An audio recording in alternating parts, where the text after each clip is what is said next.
তো আমাদের ছাদ বাগানে আজকে রানুকে পাঠিয়েছিলাম, রানু ভিডিওটা করেছে, তার ছায়া দেখা যাচ্ছে।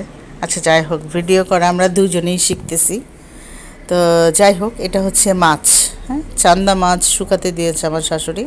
খুব ভালোভাবে ধুয়ে মাছগুলিকে একটা শুকানোর চটি আছে, মাদুরের মতো বাঁশ দিয়ে বানানো, এটার উপর মাছগুলোকে রেখে আমরা নেট দিয়ে দিয়েছি যাতে কাকে বা মাছিতে ধরতে না পারে। আর ওই পাশে কালো বক্সটা, এটা হচ্ছে একটা সৌর সৌর বিদ্যুৎ টাইপের কিছু যুক্ত হবে, সন্ধ্যার পরে আমি এই লাইটটা জ্বালাতে পারি।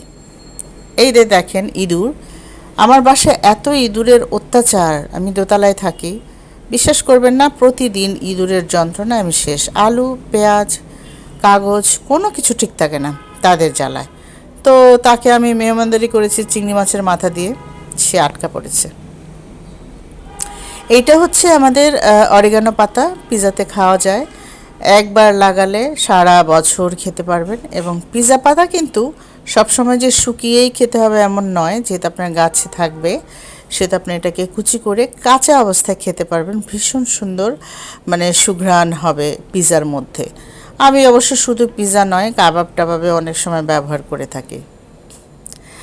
এখন আবার ঘুরে এই পাশটাতে আসছি, এটা একটা লেবু গাছ। আগে আমাদের বাসায় প্রচুর লেবু ধরতো, এখন লেবু নাই। আগে আমাদের বাসায় প্রচুর নয়নতারা হতো, এখন একটা দুটা ফুটে। এই নয়নতারার সাইজটা আমার ভীষণ ভাল লাগে। আচ্ছা, এর মধ্যে আছে ছোট্ট একটা, এটাকে কি বলবো, বায়োডিগ্রেডেবল ব্যাগ।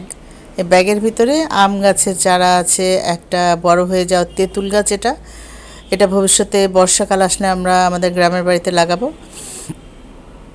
পাশের বালতিতে দেখেন, এটা একটা পেয়ারা গাছ।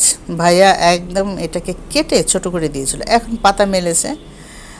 পেয়ারা ধরবে কিনা জানি না, তবে এই গাছের পেয়ারা খুবই সুস্বাদু, ভিতরে লাল থাকে, একটা সুন্দর সাইজ থাকে, পেয়ারা খেতে ভীষণ মজা। এটা হলো মেহেন্দি গাছ। মেহেন্দি গাছে অনেক মেহেন্দি পাতা। আমার শাশুড়ি তার মাথায়